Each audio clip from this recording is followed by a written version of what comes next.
o en terrenos privados. Evita sanciones. Autorización número 605.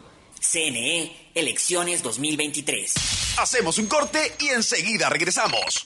Inicio de espacio publicitario. Los amenities de The Hills te permitirán relajarte, divertirte y ejercitarte rodeado de una exuberante vegetación, las mejores vistas al río y todas las comodidades que el Puerto Santana ofrece. Piscinas, gimnasio, spa, una increíble pista de patinaje en hielo y más te esperan para hacer de tu vida una nueva experiencia. La vida en The Hills superará tus expectativas. Visita nuestra sala de ventas, ingresa a thehillsgye.com o comunícate al 099-330-7839 para conocer más de este nuevo proyecto inmobiliario. The Hills, The Happiness, un proyecto Uribe Schwarzkopf. Seguimos con más de I99. ¡Qué buena radio! Fin de espacio publicitario.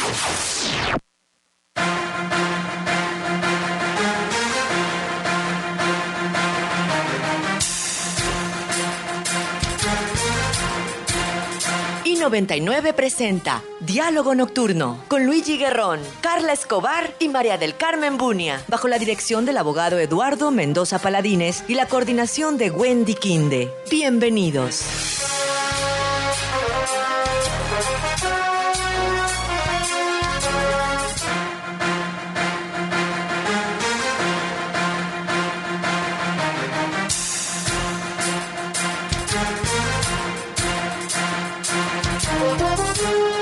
Buenas noches, bienvenidos a Diálogo Nocturno, en efecto la emisión final de Noticias, Opinión, Análisis de I99, esta noche para tratar un tema que convulsionó y sigue preocupando al país, esta suerte de desfalco a los fondos del Instituto de Seguridad Social de la Policía, de los que recursos de los que algo se ha logrado recuperar, pero que sin embargo están en juicio todavía varios cientos de millones de dólares. Para conversar sobre el punto está con nosotros el coronel Renato González, director del ISPOL. Coronel, buenas noches. Gracias por su compañía.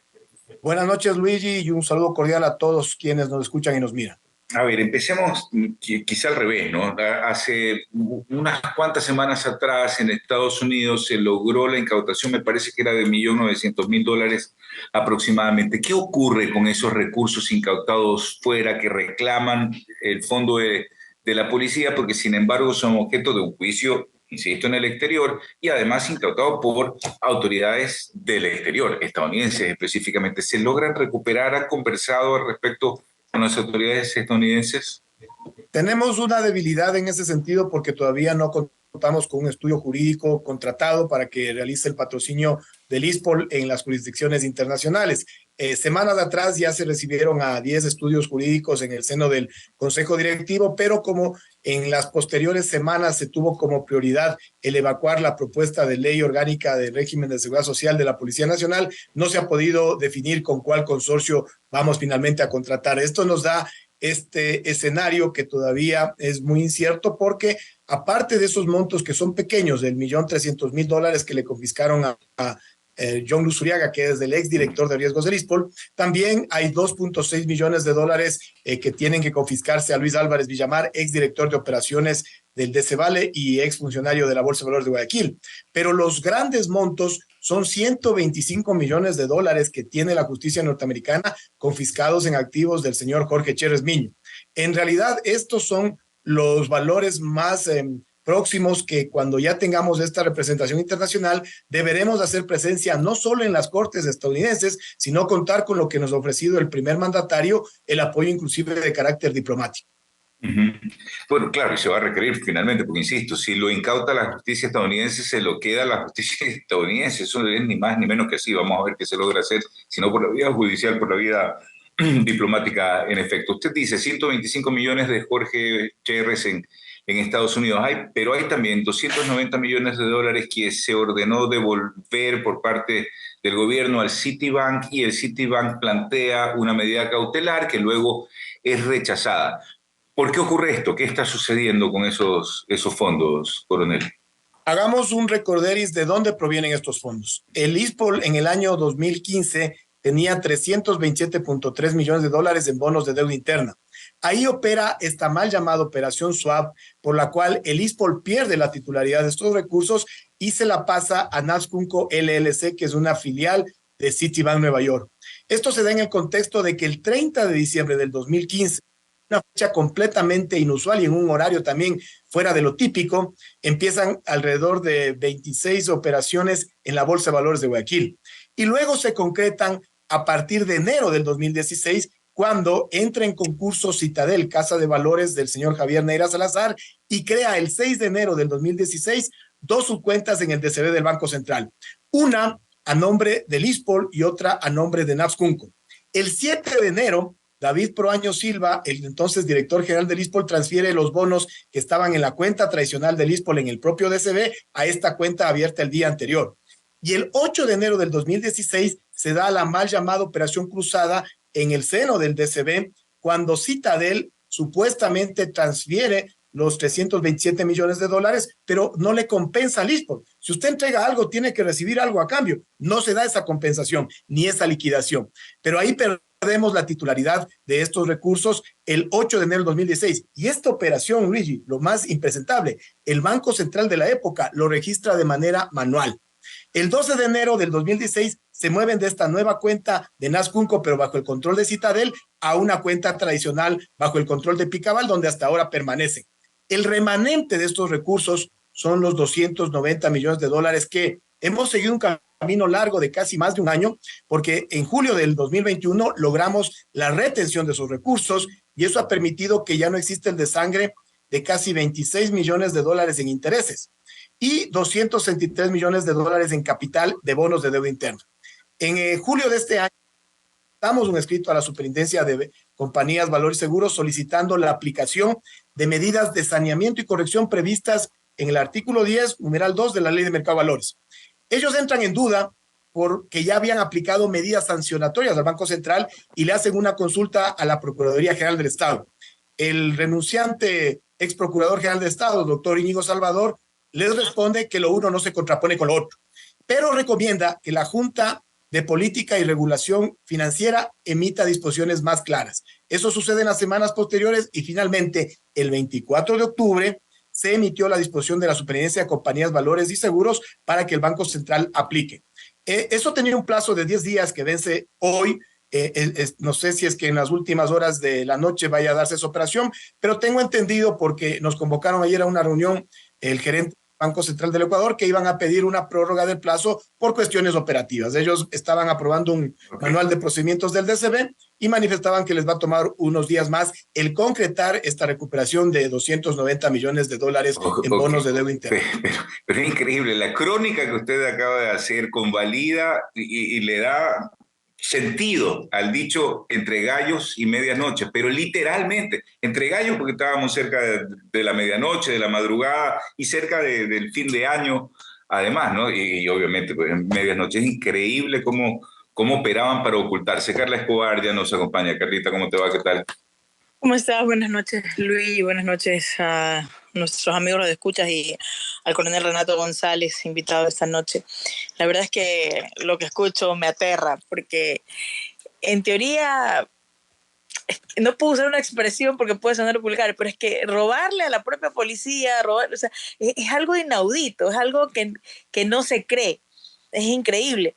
Y lastimosamente tengo que hacer este comentario.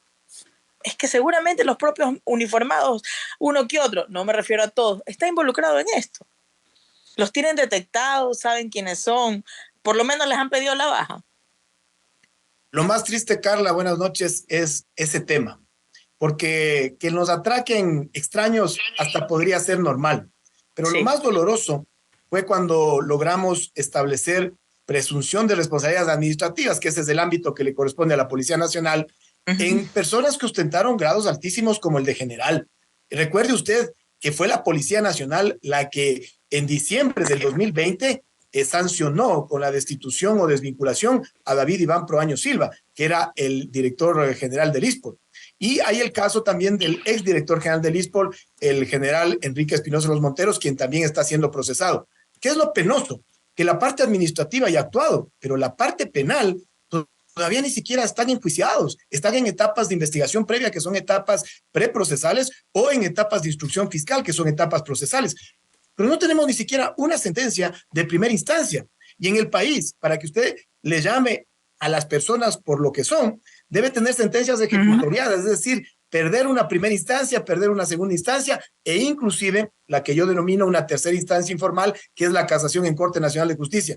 Todavía van 26 meses en el país y no hay un solo sentenciado en el Ecuador. Ni el dinero recuperado, que es lo más triste. Esa es nuestra preocupación mayor porque tampoco sacamos nada teniendo 20, 30 sentenciados y sin recuperar un dólar. En meses anteriores nosotros hemos logrado recuperar 27 millones de dólares, que se ve pequeño. Exacto, se ve pequeño en relación a la magnitud del atraco que fueron 950 millones. Por eso es importante que ya se concrete esta recuperación de los 290 millones porque ya configuraríamos una cifra cercana a 320 millones de dólares que constituiría la tercera parte de lo atracado y ahí sí ya resulta algo importante para las arcas del ISPOL. Usted habla de este señor Espinosa Los Monteros, él es el que se cayó en el helicóptero. Exactamente, él fue destituido por el uso abusivo de aeronaves para actividades particulares en el año 2018. Y de paso en compañía de una mujer que no, bueno, no, o sea, con esos antecedentes, pues ya vemos por qué terminaron ustedes así, ¿no? De una u otra manera robados. Eso ni siquiera es hurto. Eso dicen que la diferencia en efecto, la diferencia entre hurto y robo es el uso de la violencia. Pero ustedes, yo siento que no los hurtaron, sino que los robaron, porque hay una violencia ahí brutal dentro de los uniformados contra los propios uniformados. O sea, esto es de no creer, pero si la justicia ecuatoriana para variar no funciona, no sirve, no avanza, ¿están haciendo alguna acción ustedes de manera internacional? Porque el fulano Cherres, creo que es apellido, ¿no?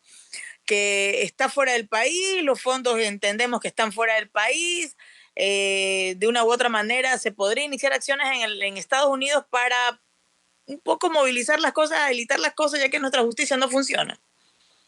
La obligación el hacerlo, lastimosamente, como le manifestaba al inicio de la entrevista, la debilidad es que todavía no contamos con el consorcio jurídico internacional y le voy a dar la explicación. Cuando asumimos la gestión en el ISPOL, nos encontramos con una serie de problemas y tuvimos que priorizar porque no alcanzábamos a atenderlos todos al mismo tiempo. Entre ellos, la prioridad 1 fue la contratación del consorcio nacional, que nos ha dado muy buenos resultados. Me refiero a Gonzalo Córdoba y asociados. Con ellos hemos logrado ya recuperar esta cifra que le hablaba de los 27 millones de dólares, pero además nos han representado ya en el ámbito penal, porque nosotros queremos también que existan sanciones a quienes fueron responsables. Pero requerimos ahora ya contratar al Consorcio Jurídico Internacional para ir tras la búsqueda de esos 125 millones de dólares que tiene la justicia norteamericana. El Citibank Nueva York también tiene retenidos unilateralmente aproximadamente 40 millones de dólares. Súmele 25 millones de dólares que tenía la Fish Corporation, que es un agente financiero del sur de la Florida y de Centroamérica, que al inicio del escándalo le consulta a Cherres el origen de esos recursos y él les contesta por escrito que le pertenecen al ISPOL, más sin embargo, semanas posteriores le entregan ese monto a Cherres. Eso está en medio de una demanda de la actual administración del DC Vale contra la Fish Corporation, pero nosotros tendremos que participar ahí activamente. Y entre los mensajes de una auditoría forense contratada por el DC Vale, hay contenidos de Luis Álvarez Villamar a Rodolfo Cronfle Aquel, que en octubre del 2020 le señala: he tomado contacto con CountryServe para que los 85 millones de dólares en bonos del ISPOL, de Seguro Sucre y de Aseguradora al Sur, nos lo devuelvan para evitar el... Nos explica que también hay otras rutas de estos dineros. Y hay varios informes de la Superintendencia de Compañías, Valores y Seguros, donde cuentan algunos números de específicamente sus cuentas de Euroclear o Clearstream, que son custodios internacionales. Es decir, todavía hay mucho que desentrañar en cuanto a las rutas del dinero internacionales de los capitales que le pertenecían al ISPOL. Coronel González, con todo el respeto que usted se merece, pero ¿no le parece que es absurdo que me responda que ha pasado tanto tiempo y no se ha podido conseguir el grupo jurídico internacional? O sea, ese es el más importante, incluso hasta por los montos que están fuera del país, que están detectados, que están conocidos, mejor dicho, en este caso, en dónde están. Y que además es donde la justicia va a actuar más rápidamente. O sea, no es posible que se esté pasando tanto tiempo y no puedan seleccionar, porque además en Estados Unidos cualquier grupo jurídico lo tomaría gratis y después de recuperar te pedirían la comisión por la recuperación. sea, y estarse durmiendo en los laureles, con todo respeto, no me parece lógico. Eso es lo que tienen que hacer ya. Ya sabemos que aquí la acción puede hasta prescribir y no les van a hacer devolver $1. En Estados Unidos la acción la van a tomar rápido y seguramente les van a hacer devolver la plata, porque quedar como que la policía ecuatoriana fue estafada, fue hurtada o robada, es una vergüenza en el campo que es lo que representa la Policía Nacional. Dígame una cosa, ¿el chico Neira sigue detenido? No, le contesto la primera parte. No me parece solo absurdo, me parece terrible y hubiera querido yo tener ya la información, decirle, ya tengo contratado a tal consorcio. Lastimosamente, nosotros tenemos reglas claras contra las cuales vencer. ¿A qué me refiero? Miren, nuestras contrapartes con nuestros propios recursos se defienden y contratan cada rato a más abogados. Es más, cambian constantemente los bufetes.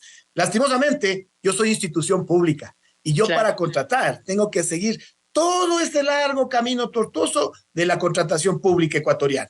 Peor aún, para un caso de estos que no tenemos ni siquiera la experiencia de contratar un consorcio internacional. Por eso es que nos ha tomado en primer lugar varios meses realizar el estudio de mercado, luego ya contactar algunos estudios jurídicos que nos han presentado sus propuestas y hay de todo, hay desde quienes nos cobran, miren los valores, el 30% de lo que recuperen, que no es cosa menor. Si hablamos de recuperar unos $400 millones, fácilmente es un contrato de $150 millones, que suena fácil, contraten. Otra cosa es tener toda la cobertura que nos permita luego no estar metidos en problemas. Si yo me equivoco un centímetro, Carla, si yo me equivoco un centímetro, le aseguro que voy a estar preso. Mientras nuestras contrapartes vamos 2 años y más y no están ni siquiera llamados a juicio. Respecto a Neira, me entiendo que se refiere a Javier Neira Salazar, él inclusive en el caso Citadel, que fue presentado cargos por parte de la Fiscalía General del Estado, salió sobreseído por el juez de la Audiencia de Evaluación y Preparatoria de Juicio. Nosotros con la Fiscalía apelamos, subió a la Corte Provincial del Guayas y se ratificó el sobreseimiento para que vea cómo se mueven las frutas. No nos hemos quedado cruzados de brazos. Para que vea cómo se mueven las frutas, lo más triste es que cuando estuvo detenido la policía misma le vendió todas las facilidades del caso y lo tuvieron en una oficinita primero para que, o sea, esas son las cosas que uno dice, ¿qué pasó? Son los poderes. ¿Cómo si la policía lo tenía en una oficina privada? Son los poderes fácticos, porque mire, todos los detenidos del caso Ispol, ninguno permanece detenido, hay 3 que están con arresto domiciliario, muchos recurrieron a medidas cautelares sustitutivas. Le doy el caso del general Espinosa Los Monteros, que estaba detenido en la cárcel 4, el 12 de abril del 2021, un día después de las elecciones, le plantearon un recurso de habeas corpus. Ellos empezaron a prostituir los recursos de habeas corpus para salir de la cárcel. Salió de la cárcel y le dieron arresto domiciliario, presentación periódica y portar el dispositivo electrónico. Bueno, a los pocos meses presentó un certificado médico de que se le irritaba la piel con el dispositivo electrónico y ahora solo tiene prohibición de salida del país y presentación periódica. Así de benigno es el sistema penal y procesal penal con los potenciales victimarios y en desmedro de las potenciales víctimas, mi estimada Carla. Después que termine el programa, se queda usted conectado para en off hacerle un comentario que no lo puedo dar aquí en este momento. Luigi, con todo gusto. No se preocupe. Sí, gracias, Carla. Solo una reflexión con respecto a esto que mencionaba el coronel sobre el estudio de mercado que tiene que hacer como entidad contratante para poder efectivamente contratar algún producto o servicio, ¿no? Me parece increíble, inconcebible que la entidad contratante tenga que desarrollar un estudio de mercado, que seguramente lo que tendrá que hacer con personal propio, que no tiene la experiencia para hacerlo, y si eventualmente contrata el estudio de mercado, va a tener que hacer un estudio de mercado del estudio de mercado. Es una cosa de lo más ridícula que consta, por si acaso, en las leyes, las normas que rigen la contratación pública en este país. A propósito de lo que le mencionaba Carla sobre la lentitud, coronel, sí, eso es lo que estamos viendo, lentitud de la justicia ecuatoriana. El 17 de octubre, me parece que veía la fecha, había una audiencia en el juicio por peculado que está desarrollándose. La pospusieron hasta enero. Pero, ¿y esto, coronel? Es una demostración más de lo que debemos de enfrentar. Miren, el sistema procesal penal ecuatoriano, desde la vigencia del Código Orgánico Integral Penal, COIP, en el 2014, está montado con esta estructura lenta, fofa, para la investigación de los delitos contra la administración pública, delitos financieros, delitos en general. No así para la investigación de delitos de opinión. Si usted o yo calumniamos a alguna persona, no es necesario que nos juzguen por un delito. Nos ponen una querella por contravención penal, lo que le están queriendo hacer a Fernando Villavicencio.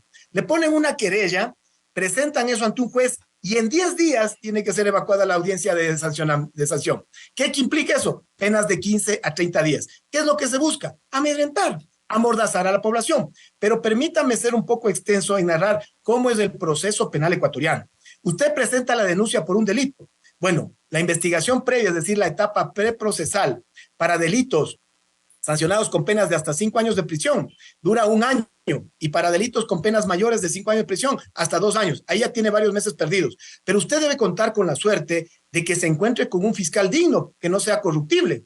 Si ese fiscal ha hecho un buen trabajo investigativo, ha recogido todas las pruebas, va a encontrar elementos esenciales de convicción. ¿Para qué? Para llamar a una audiencia de formulación de cargos. Y ahí recién empieza la etapa procesal. Se abre la instrucción fiscal que dura 90 días y puede ampliarse 30 días más. Cuando recién se cierra eso, se convoca a la audiencia de evaluación y preparatorio de juicio. Todo el trabajo del fiscal, de meses, de años a veces, va a ser evaluado por un juez. ¿Qué tal si es un juez corrupto? No llama a juicio a ninguno, o llama a juicio a conveniencia, como lo que nos pasó en el caso Citadel, que les llamaron a juicio a Luis Álvarez Villamar, que está en Estados Unidos, y a Gonzalo Navarro, que está prófugo, y que sobreseyeron a Oriana Rumbea y a Javier Neira Salazar. Si llamaran a juicio, pasan a juicio, el tribunal, usted debe solicitar encomienda a Dios para que por lo menos 2 jueces sean honestos y emitan una sanción de primera instancia. Se apela y nuevamente debe confiar que existan 2 jueces para que se ratifique una sanción de segunda instancia. De ahí viene lo de casación. Y en casación no termina todo. Tienen el recurso de aclaración, el de ampliación y también en su momento el recurso de revisión. Y si quieren, recurren a la Corte Constitucional para una acción extraordinaria de protección. Ahí recién son sentencias ejecutoriadas. Pero cuando entran a cumplir sentencias, como el caso del ex vicepresidente Jorge Glass, usted se encuentra con un programa de rebaja de penas bastante beneficioso para el reo. Entonces resulta un buen negocio en el Ecuador el meterse a estos delitos de corrupción, porque en primer lugar roban y roban bastante, y de eso que roban se defienden. Pero además se garantizan niveles de impunidad. Contra todo eso hay que pelear. Respecto a lo del caso peculado, estimado Luigi, es una audiencia de evaluación y preparatorio de juicio que ha tenido 3 convocatorias sin siquiera empezado. Es que, perdóneme, iba al punto precisamente, porque usted ha descrito también muy bien todo el proceso penal en el país, ¿no? Esto que usted menciona puede durar 5, 6, 7 años, una cosa por el estilo. Finalmente, lo debido sería que recuperen la mayor cantidad de dinero posible, aunque esta gente quede libre, pero que quede pata al suelo, pues por lo menos, que quede sin un penique para seguir haciendo trapacerías de ninguna naturaleza, ni siquiera para sobrevivir, que se queden fuera pero sin plata. Hay triquiñuelas que están utilizando para lograr esta tardanza en los procesos, coronel. Sí, y le iba a explicar eso en el caso peculado y luego le voy a hacer un parangón con el caso de Cevale. En el caso peculado, se había convocado en marzo de este año para la audiencia de evaluación y preparatorio de juicio. No se pudo concretar. Luego se la convocó para julio. Bueno, en julio, el abogado del exdirector económico financiero, Rafael Núquez, no se presentó, por ende no se concretó la audiencia. La jueza entonces toma una medida. Dispone que se le comunique a la Defensoría Pública para que tengan el tiempo suficiente para prepararse y ante la convocatoria de octubre, si alguna de las defensas técnicas no concurra, se pueda subsanar. Bueno, vamos a octubre y ahora el mismo abogado del señor Núquez presenta un certificado médico 10 minutos después de que debía haberse instalado la audiencia por COVID. Solicita a la señora jueza que actúe la Defensoría Pública y ¿sabe cuál fue la respuesta de la representante de esa institución?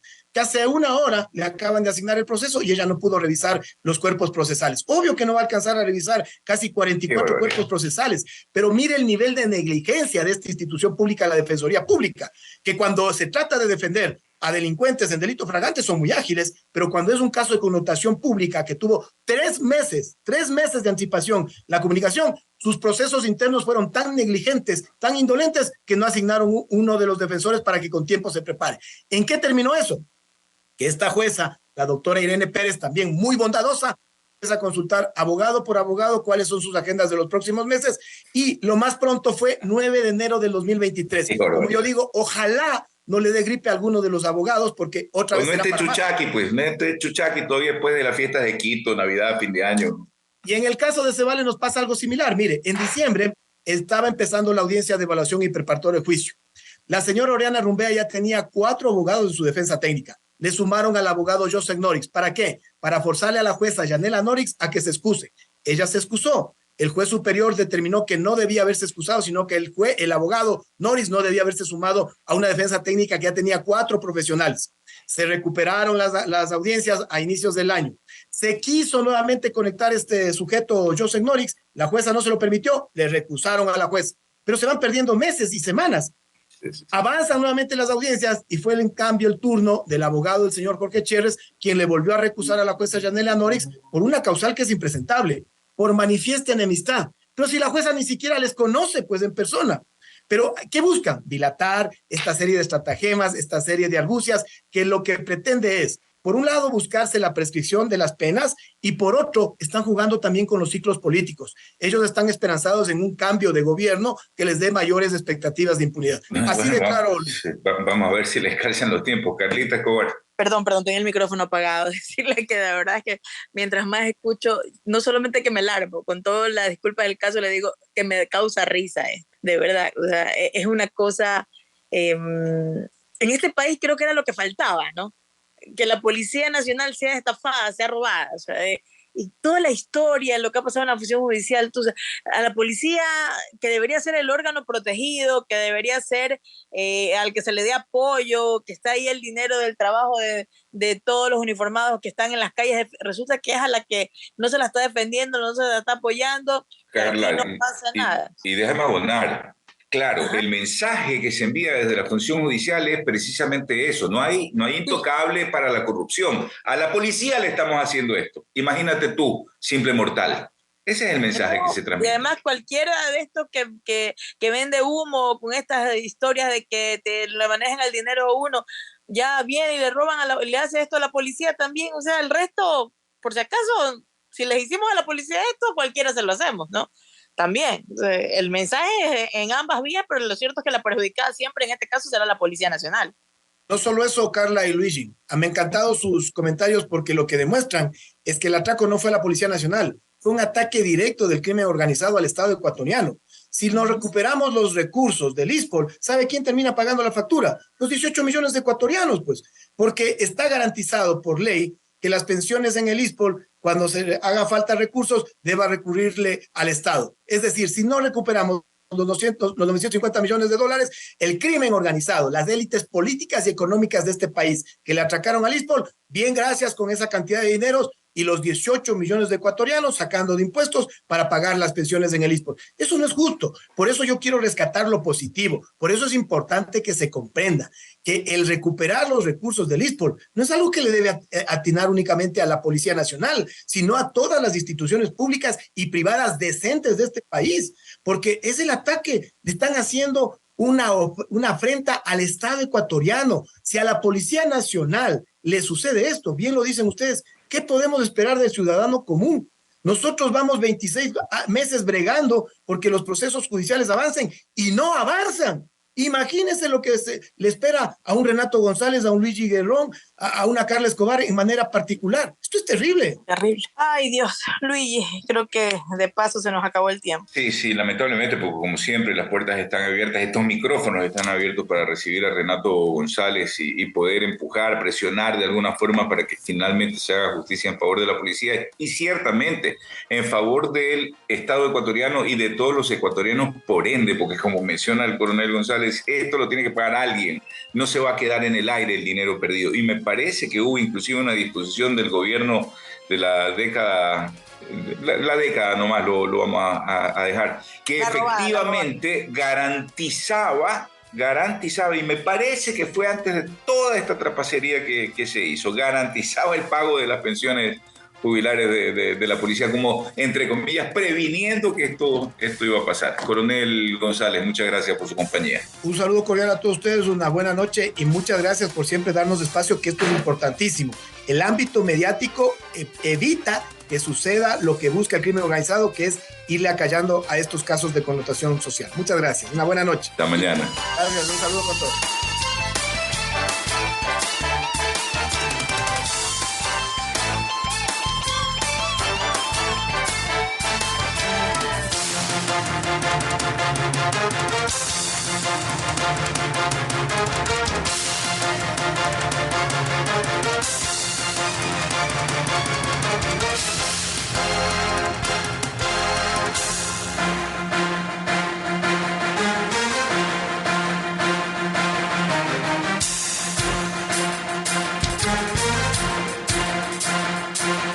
I99 presentó Diálogo Nocturno. Hasta la próxima.